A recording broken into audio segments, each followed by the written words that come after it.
சமூக மீடியா சொந்தங்களுக்கு வணக்கம். இன்றைய நாளிலும் மற்றொரு உலக செய்திகளின் ஒரே பார்வையோடு இணைந்திருக்கின்றோம். அந்த வகையிலே மத்திய கிழக்கு போர் இன்று 21வது நாளை நெருங்கும் வேளையில் உலகம் ஒரு மிகப்பெரிய பொருளாதார மற்றும் ராணுவ பேராபத்தின் விளிம்பில் நிற்கின்றது. ஈரானின் அணுசக்தி மற்றும் ராணுவ கட்டமைப்பு சிதைக்கப்பட்டு விட்டது என இஸ்ரேலிய பிரதமர் நெதன்யாகு முழக்கமிட்டுள்ள நிலையில் போர் இப்போது ஈரானின் எல்லைக்குள் ஊடுருவியுள்ளது. அமெரிக்காவின் ஆபரேஷன் எபிக் ஃபியூரி மூலம் ஈரானின் ஏவுகணை தளங்கள் தரைமட்டமாக்கப்பட்டு வரும் வேளையில் தெஹ்ரான் தனது அதிநவீன கச்காசிம் ஏவுகணைகளை ஏவி பதிலடி கொடுத்து வருகின்றது. இதற்கிடையே வளைகுடா பிராந்தியத்திற்கு 8000க்கும் மேற்பட்ட வீரர்களுடன் அமெரிக்காவின் அதிரடிப்படைகள் வந்து கொண்டிருப்பது ஈரானின் கார்க் தீவை கைப்பற்றுவதற்கான தரைவழி படையெடுப்பு திட்டத்தையே உறுதிப்படுத்துகின்றது.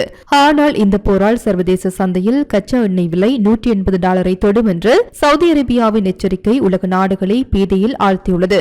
இந்த விலையேற்றம் சுதந்திரத்திற்காக நாம் கொடுக்கும் விலை என நெதன்யாகு சமாதானம் கூறினாலும் எரிபொருள் தட்டுப்பாட்டால் ஆசிய மற்றும் ஐரோப்பிய நாடுகள் இருளில் மூழ்கும் அபாயம் ஏற்பட்டுள்ளது. இன்றைய கால நிலவரங்களின் முழுமையான தொகுப்பு இதோ. Fourth Monkey Connect launching soon.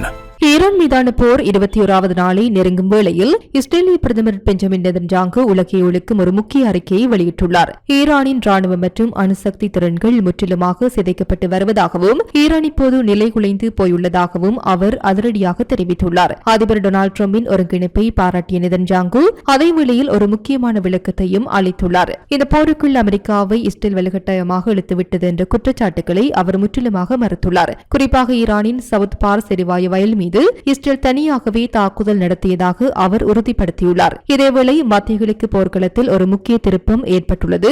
இனி ஈரானின் எரிவாயு வயல்கள் மற்றும் எரிசக்தி நிலங்கள் மீது தாக்குதல் நடத்த வேண்டாம் என்று அமெரிக்க அதிபர் டொனால்டு டிரம்பின் கோரிக்கையை இஸ்ரேல் ஏற்றுக்கொண்டுள்ளது. ஈரானின் ராணுவ வலிமை ஏற்கனவே சிதைக்கப்பட்டு விட்டதாக கூறியுள்ள பிரதமர் நெதன்யாகு டிரம்பின் இந்த நிபந்தனைக்கு தலை வணங்கியுள்ளார். உலகையை அதிர வைத்த சவுத் பார்ஸ் எரிவாயு வயல் மீதான தாக்குதலில் இஸ்ரேல் தன்னிச்சையாகவே செயல்பட்டதாக நெதன்யாகு உறுதிப்படுத்தியுள்ளார்.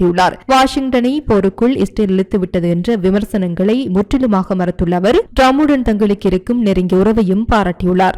ஈரான் இஸ்ரேல் போர் காரணமாக நிலவும் பதற்றமான சூழலில் சர்வதேச சந்தையில் கச்சா எண்ணெய் விலை முன்னெப்போதும் இல்லாத வகையில் ஒரு பேரலுக்கு $180 வரை உயரக்கூடும் என சவுதி அரேபியா எச்சரித்துள்ளது. பிரபல செய்தி நிறுவனமான தி வால் ஸ்ட்ரீட் ஜர்னல் சவுதி அரேபிய உயர் அதிகாரிகளை மேற்கோள் காட்டி வெளியிட்டுள்ள அறிக்கையில் ஹார்முஸ் ஜலசந்தியில் ஏற்பட்டுள்ள இடையூறுகள் ஏப்ரல் இறுதி வரை நீடித்தால் எண்ணெய் விலை $180 தொடும் என தெரிவித்துள்ளது. பிப்ரவரி 28 அன்று போர் தொடங்கியதிலிருந்து கச்சா எண்ணெய் விலை கடும் ஏற்ற இறக்கத்தை சந்தித்து வரும் நிலையில் நேற்று பிரெண்ட் கச்சா எண்ணெய் விலை $119 எட்டியுள்ளது குறிப்பிடத்தக்கது. இதுகுறித்து அல் ஜசீராவிடம் பேசிய சவுதி வெளியுறவு கொள்கை நிபுணர் உமர் கரீம் செங்கடல் முனையங்கள் மீது தாக்குதல் நடத்தப்பட்டால் அல்லது அங்கு போக்குவரத்து தடை ஏற்பட்டால் எண்ணெய் விலை $150 மேல் செல்வது உறுதி. தற்போது ஐரோப்பாவிற்கும் ஆசியாவிற்கும் இடையிலான ஒரே சாத்தியமான இணைப்பு இதுதான் என தெரிவித்துள்ளார். இருப்பினும் வளைகுடாவிலிருந்து சுமார் 1000 கிலோமீட்டர் தொலைவில் உள்ள ஜான்பூர் துறைமுகம் வழியாக சவுதி அரேபியா தற்போது தனது எண்ணெய் ஏற்றுமதிகளை தொடர்ந்து வருகின்றது.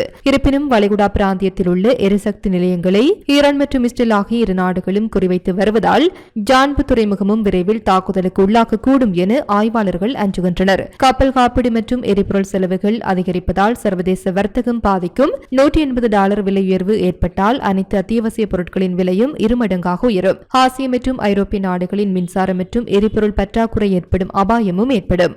மத்திய கிழக்கு போர் அதன் உச்சக்கட்டத்தை எட்டியுள்ளது. அமெரிக்கா மற்றும் இஸ்ரேலின் கூட்டு தாக்குதலுக்கு பதிலடியாக ஈரான் தனது அதிநவீன ஹஜ்காசிம் ஏவுகணையை முதன்முறையாக களமிறக்கியுள்ளது. கொல்லப்பட்ட தளபதி காசிம் சுலைமானியின் நினைவாக பெயரிடப்பட்ட இந்த ஏவுகணை இஸ்ரேலின் டெல் அவிவ் மற்றும் அமெரிக்க ராணுவ தளங்களை குறிவைத்து ஏவப்பட்டுள்ளது. மறுபுறம் அமெரிக்கா தனது ஆபரேஷன் எபிக் ஃபியூரி மூலம் ஈரானின் ஆழமான பகுதிக்குள் ஊடுருவி வருகின்றது. ஈரானின் ஏவுகணை உற்பத்தி மையங்கள் மற்றும் உள்கட்டமைப்புகளை குறிவைத்து அமெரிக்கா நடத்தி வரும் மெகா வான்வெளி தாக்குதலால் தெஹ்ரான் நகரம் அதிர்ந்து போயுள்ளது. இருதரப்பும் தங்களின் மிக உக்கிரமான ஆயுதங்களை பயன்படுத்தி வருவதால் இந்த போர் ஒரு முழுமையான உலக போராக மாறுமா என்ற அச்சம் உலக நாடுகளிடையே எழுந்துள்ளது. குவைத்தின் எரிசக்தி நிலையங்கள் மீது நடத்தப்பட்ட தாக்குதலை தொடர்ந்து தற்போது 2வது முறையாக ஏவுகணைகள் மற்றும் ஆளில்லா விமானங்கள் மூலம் குவைத் இலக்கு வைக்கப்பட்டுள்ளது. நேற்று மதியம் குவைத் ராணுவம் வெளியிட்டுள்ள அதிகாரப்பூர்வ அறிக்கையின்படி நாட்டின் வான்பரப்பிற்குள் ஊடுருவ முயன்ற விரோத ஏவுகணைகள் மற்றும் ஆளில்லா விமானங்கள் வெற்றிகரமாக முறியடிக்கப்பட்டுள்ளன.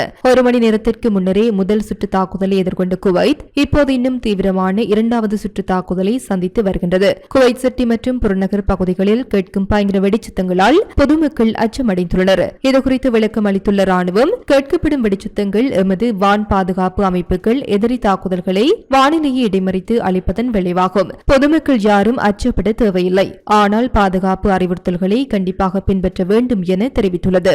உலகளாவிய எரிசக்தி விநியோகத்தின் உயிர் நாடியாக இருக்கும் ஹார்முஸ் ஜலசந்தியை பாதுகாக்க சர்வதேச கூட்டணி ஒன்று உருவாகி வருகின்றது. ஆனால் அமெரிக்காவின் முக்கிய நட்பு நாடுகளான ஜெர்மனி, இத்தாலி மற்றும் பிரான்ஸ் ஆகியவை ஒரு அதிரடி நிபந்தனையை விதித்துள்ளன. ஈரான் இஸ்ரேல் போர் நிறுத்தம் ஏற்பட்டால் மட்டுமே ராணுவ உதவி வழங்குவோம் என இந்த நாடுகள் திட்டவட்டமாக தெரிவித்துள்ளன.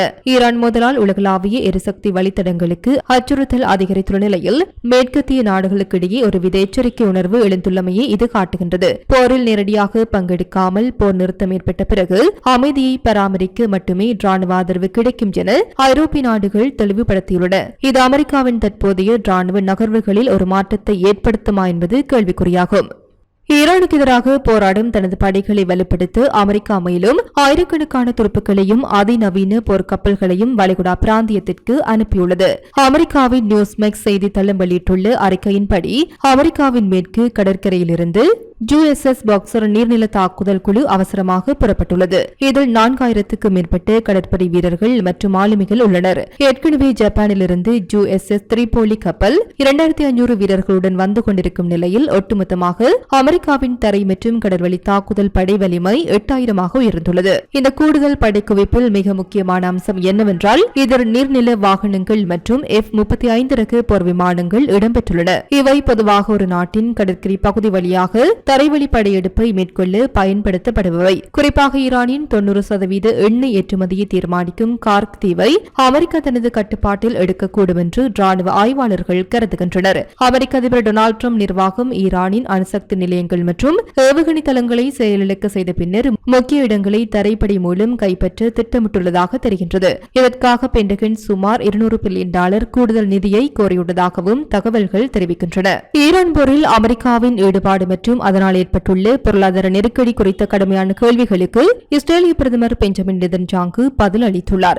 ஜெருசலேமில் நடைபெற்ற பத்திரிகையாளர் சந்திப்பில் ABC நியூஸின் செய்தியாளர் விண்ணை முட்டும் எரிசக்தி விலை மற்றும் அமெரிக்க வீரர்களின் உயிரிழப்புகளை கருத்தில் கொண்டு இந்த போரை தொடங்க அமெரிக்காவை நீங்கள் தவறாக வழிநடத்தினீர்களா என்று நேரடியாக கேள்வி எழுப்பினார். இதற்கு பதிலளித்த நெதன்யாகு, நான் யாரையும் தவறாக வழிநடத்தவில்லை.